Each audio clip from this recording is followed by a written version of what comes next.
Hello, 2020. We're not dead. Yay. So, in this video, I plan to do a couple things. First, I'm going to talk about some of the goals that I have health-wise for 2020. It's weird to say. 2020. And I also plan to review this particular protein. It's Protein Whey Isolate by what's it called again? Integrated supplements. So the good, the bad, the in-between. So if you want to know more information about this particular product, just keep on watching. So some of the good things about this particular product. It's pretty cost effective. I got this at Walmart for $24.99, I think, about more or less. And then another thing that I took a look at is the ingredients list, and there were very few ingredients.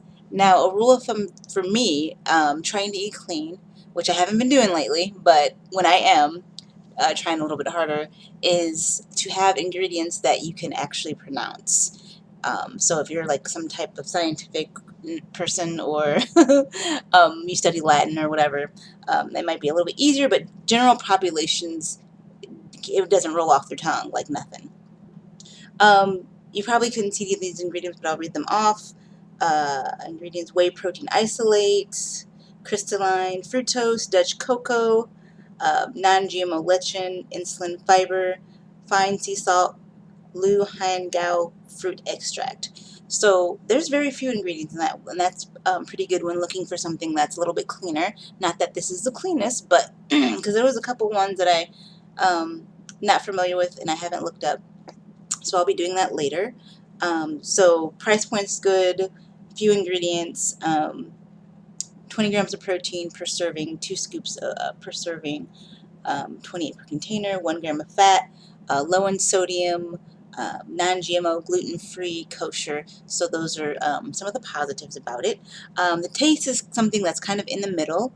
I have the chocolate, and then I also have vanilla, which is almost gone. Not because I like it better, but just because I've just been using a little bit more. Um, as far as taste, it's not bad, but it's not good. It's not like ooh, something that you crave. However, it's not so bad that it's not palatable, basically. So I would recommend this. I mean, for the price point, for the taste, for the purity. It says it's pretty pure. It says plant's purest protein. I don't know if that is valid, but it's it's pretty up there. A lot of supplements can put pretty much whatever they want on there without too much regulation, unfortunately.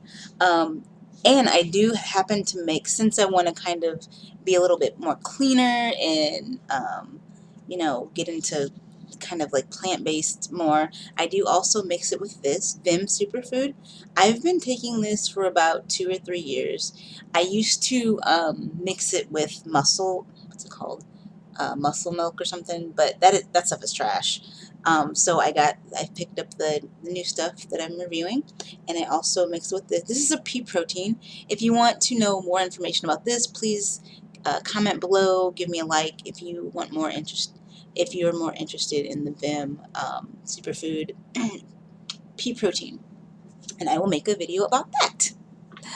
Um, so yeah, so I went over most of the pros about the protein.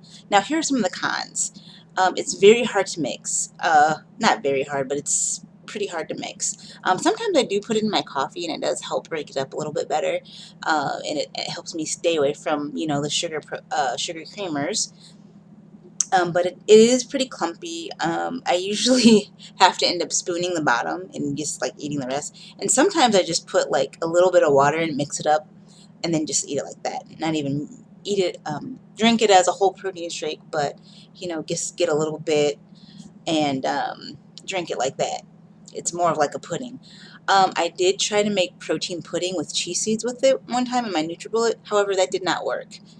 So whatever other proteins have that mixed with the chia seeds or chia seeds, it does not make this particular one does not make the pudding. It makes a liquidous stuff.